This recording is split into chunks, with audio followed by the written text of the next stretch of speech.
Ai, ai, essas formulinhas que aparecem pra gente no ensino médio, a gente não sabe de onde que elas vieram.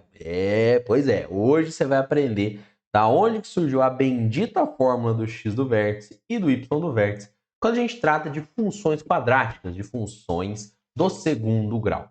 Isso aqui eu nem julgo, porque não tem como você passar isso aqui para uma sala do ensino médio, porque o conhecimento que você tem que ter para fazer esse tipo de demonstração aqui é usando a introdução de cálculo diferencial integral quando a gente fala de derivadas, tá? Então, fica tranquilo, seu professor não é um maligno por não ter passado essas demonstrações para vocês, mas é que você precisa saber derivada para poder efetivamente efetuar esse tipo de demonstração.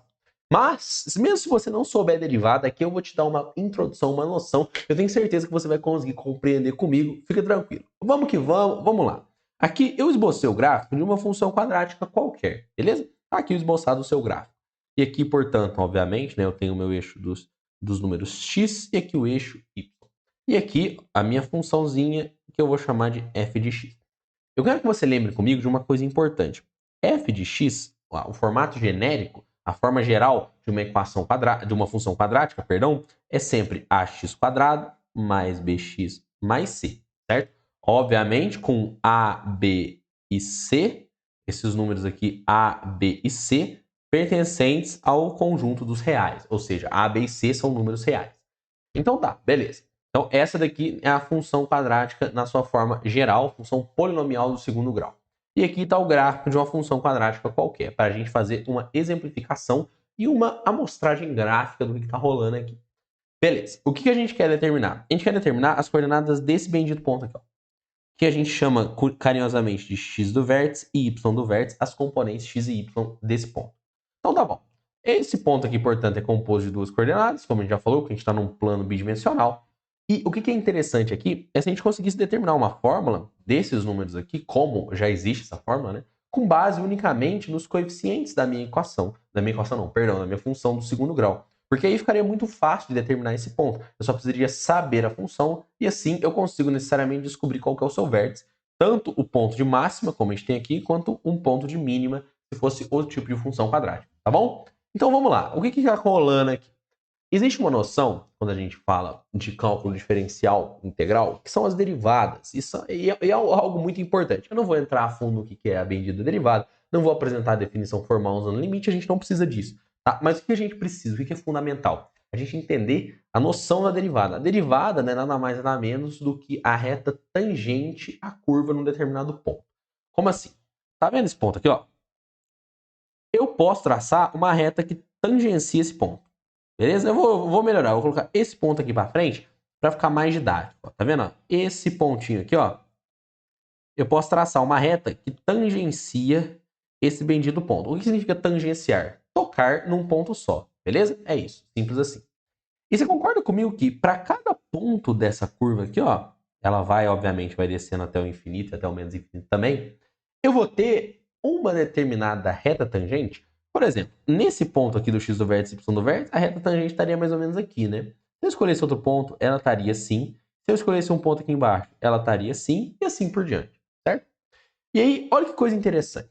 A gente consegue descrever um objeto matemático que é a inclinação dessa reta tangente. Quando a gente tem plano, não, plano não, perdão. Quando a gente tem, plano tá certo. Quando a gente tem um plano cartesiano, como esse aqui, concorda comigo que essa reta tangente aqui, ó, ela forma um determinado ângulo com relação ao eixo x? Essa reta tangente aqui, ó, também. Essa outra reta tangente também. Então, a gente pode definir a inclinação como sendo um objeto de estudo para a gente. Vai que isso aqui é importante, né? E ela é muito importante. Porque essa inclinação aqui, nesse caso, tem um ângulo determinado aqui, θ, né? Que eu não sei qual que é. E essa inclinação é justamente a derivada da função naquele determinado ponto. Então, o que acontece? Quando a gente tem um ponto de máxima ou um ponto de mínima numa função quadrática, função de segundo grau, aquele ponto ali é ou o maior ponto que a função vai chegar ou o menor ponto que aquela função vai chegar. Então, nesses casos, quando a minha reta tangente estiver se aproximando, estiver saindo desse ponto aqui, se aproximando desse, ela vai estar tendendo a ficar paralela ao eixo x aqui embaixo. Pensa comigo, eu tenho uma reta tangente aqui, aí eu vou ter outra que é mais ou menos aqui, aí eu vou ter outra que é mais ou menos aqui. Quando eu chegar nesse ponto, que é o maior ponto possível da função, ele faz uma curvinha ali, necessariamente não tem nada mais alto que ele, então a reta tangente a este bendito, a esse pontinho aqui, ela vai estar paralela ao eixo X. Fez sentido? Fez sentido? Se não fez, volta à aula, assiste de novo, que isso aqui é muito importante, isso aqui é fundamental a gente compreender. E o que isso significa? A reta tangente, a gente determinou então que a inclinação dela é a derivada daquela função naquele determinado ponto, beleza? E a derivada a gente simboliza como f'. Se a minha função é f, a derivada dessa função é f'. F' de x sendo a inclinação dessa função nesse ponto. E aí, para a gente resolver a derivada nesse ponto aqui, nesse ponto não, perdão, se a gente derivar uma função nesse formato, que é uma função quadrática, a gente tem que lembrar de algumas propriedades das derivadas. E aí, olha que interessante, quando a minha reta ela é paralela, ela fica na horizontal aqui, e ela se torna, portanto, paralela ao eixo X, concorda comigo que eu não tenho mais inclinação, né? Ela não está nem assim, nem assim. Ela está exatamente assim. Então, ela está paralela ao eixo X. Quando ela está paralela ao eixo X, como o eixo X não tem inclinação, a inclinação dele é zero. Essa reta aqui, portanto, ela só pode ter inclinação igual a zero, tá? Então, nesse caso, a derivada dessa função é igual a zero para o ponto de máxima ou para o ponto de mínima também. E aí a questão toda agora volta a ser como que eu calculo a derivada desse polinômio, dessa funçãozinha. Para isso a gente tem que lembrar de duas propriedadezinhas, cara. Na realidade são três propriedades, mas eu vou simbolizar elas em duas propriedades que vai ficar muito, muito fácil da gente fazer. Ó, a derivada, quando eu tenho a derivada de uma potência, ou seja, quando eu tenho uma determinada potência aqui, sei lá, eu tenho x elevado a um expoente n.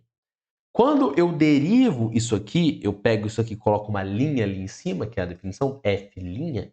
Isso aqui é a mesma coisa que o n multiplicado pelo x elevado a n menos 1. Tá? Eu não vou demonstrar isso aqui, admita como verdade, mas obviamente se vocês quiserem eu faço uma aulinha aqui fazendo uma demonstração dessa propriedade aqui. Daqui a gente precisa dela para avançar. Tá? E outra coisa, quando eu tenho a derivada de uma soma, ou seja, x mais y, isso aqui é a mesma coisa que a derivada de x mais a derivada de y, e assim por diante, tá? Obviamente, se a gente tiver 3 aqui, 3 membros, vai ser a derivada de cada um deles individualmente. E outra propriedade muito importante que eu falei para vocês é quando eu tenho uma determinada constante. Quando eu tenho uma constante, você concorda comigo que se a derivada é a inclinação da retangente naquele ponto e a minha função não varia, eu não tenho inclinação? Né? Faz sentido? Porque a minha função ela vai ser assim, ó. Eu vou ter aqui o eixo y, eu vou ter o eixo x, e a minha função, por sua vez, vai ser essa bodega aqui, ó. Ela nunca vai variar, portanto, ela própria já tem inclinação igual a zero. Então, ela não tem derivada naquele ponto. A derivada dela naquele ponto é zero, beleza? Então, a derivada de uma constante, que eu vou simbolizar como c, vai ser sempre igual a zero, tá bom? Então tá, usando isso daqui, a gente já consegue determinar a derivada desse polinômio. Por quê? Vamos por partes aqui, ó.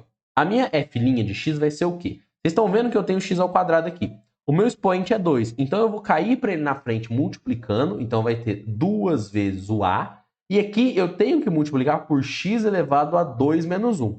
2 menos 1 dá 1. Então essa derivada aqui vai ser, no começo, a multiplicado por 2x elevado a 2 menos 1, que vai dar 1. Beleza? Eu vou somar isso aqui com... Aqui eu tenho bx. Você concorda comigo que o x, nesse caso, ó, ele está elevado a 1? Se ele está elevado a 1, por essa regra aqui, a gente vai trazer o 1 para frente e vai multiplicar o que a gente já tinha aqui, que era x, só que aí o x vai ficar elevado a 1 menos 1, que dá 0. Então isso aqui é a mesma coisa que b vezes 1, que multiplica o x elevado a 0, somado com, ali a gente tem uma derivada de uma constante c, que dá 0, beleza? Então eu sei que tudo isso aqui que é a minha derivada tem que dar igual a 0 necessariamente. Então beleza, tá aqui. Aqui do lado, ó, a vezes 2 é a mesma coisa que 2a. X elevado a 1 é só x. E ali eu tenho x elevado a 0, que vai dar 1. Somado, então, com b, isso aqui tem que dar igual a 0.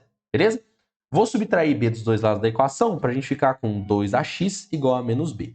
Vou dividir ambos os lados da minha equação por 2a. Então, eu vou ter que o x é igual a menos b dividido por 2a. Olha que legal isso aqui. A gente acabou de chegar na primeira relação. X do vértice é menos b sobre 2a. E o y do vértice? Calma aí que a gente já vai chegar nele. Se o meu x, a minha coordenada x, do meu ponto, do meu ponto, que é o vértice, já é isso aqui, você concorda comigo que se eu pegar e tacar esse negócio na função original, aonde tem x, eu vou descobrir o valor de y, que é o f de x? Então é justamente isso que a gente vai fazer. Para descobrir o y, a gente só precisa colocar dentro da nossa função, ou seja, dentro dos valores de x ali, menos b dividido por 2a. Então vamos fazer isso. A gente sabe, portanto, que y é igual a que multiplica x ao quadrado, só que o x é o quê? Menos b sobre 2a ao quadrado, mais b vezes o x, que é menos b sobre 2a, somado com c, beleza? O meu y, portanto, vai ser igual ao quê? A que multiplica. Aqui eu tenho um número negativo ao quadrado, que vai dar um número positivo. Vai dar ali, então, b quadrado pra gente, em cima, dividido por 2a ao quadrado, 2 vezes 2 dá 4, a ao quadrado, ao quadrado. E aqui, mais com menos vai dar menos, b vezes b vai dar b ao quadrado, dividido por 2a, somado com c. O meu y, portanto, vai ser igual. Aqui eu posso cancelar, né, o a com esse quadrado aqui embaixo, porque o a, nesse caso, é diferente de zero, e vai sobrar ali em cima para mim b quadrado dividido por 4a, menos b quadrado dividido por 2a, mais c. Então, agora o que a gente vai fazer? Agora, eu preciso ter, para ficar igual a gente tem aqui nessa forma, eu preciso ter o nosso bendito 4a, certo? Tem um 4a aqui. E vocês percebem que o 4a, de fato, ele está aqui. Só que ele não está sozinho. Ele tem um 2a e tem um dividido por 1 aqui ainda no c. Então, eu vou fazer um trabalho aqui para que eu tenha o mesmo denominador nas minhas frações. Então, aqui eu vou conservar essa aqui, primeira, que já tem um 4a. Para transformar 2a em 4a, eu só preciso multiplicar por 2. Só que então, para não alterar o valor da fração, eu vou multiplicar por 2 em cima e embaixo. Então, 2 sobre 2, que multiplica b quadrado sobre 2a. E o c, eu já tenho que multiplicar por 4a, tanto em cima quanto embaixo, né? Porque senão eu não vou conseguir ter de hipótese nenhuma o meu valor ali. Isso aqui que a gente está fazendo é equivalente a fazer o mínimo múltiplo comum. Se você preferir, assim, obviamente, fazer o mínimo múltiplo comum. Beleza? Então tá aqui, ó. Agora a gente tem, de fato, o 4a embaixo, porque 2 vezes 2a dá 4a, e aqui tem 4a também. Então a gente pode colocar o 4a em tudo. Ali em cima eu vou sobrar, então, b quadrado. Aqui no outro, menos 2b quadrado, mais 4 vezes a vezes c, que é 4ac. O meu y, portanto, vai ser b quadrado menos 2b quadrado, vai dar menos b quadrado, mais 4ac, dividido por 4a. E agora, para a gente chegar naquela fórmula que a gente tinha, a gente só precisa lembrar que o delta, numa equação quadrática, na fórmula de Bhaskara, é b quadrado menos 4ac. Fórmula de Bhaskara, inclusive, que nem de Bhaskara não é, mas não vamos entrar nesse detalhe hoje, não vamos entrar nessa treta hoje, né?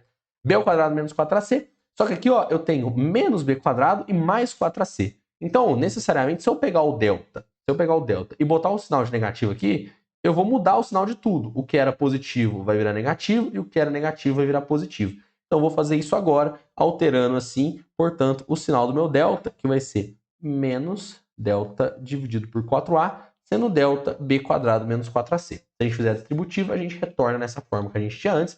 Portanto, está devidamente demonstrada aqui a forma do y do vértice e o x do vértice, usando conhecimentos de cálculo diferencial integral. Se você curtiu essa aula aqui, não se esqueça de dar o seu comentário, obviamente, né? Se inscrever no canal e dar o seu like também, que a gente está começando. Eu fico muito contente quando eu vejo que vocês estão curtindo o conteúdo. E, obviamente, se tiver algum tipo de crítica, alguma dúvida, uma sugestão, mande nos comentários que eu estou sempre respondendo vocês, beleza? Valeu, falou, fui, até a próxima aula.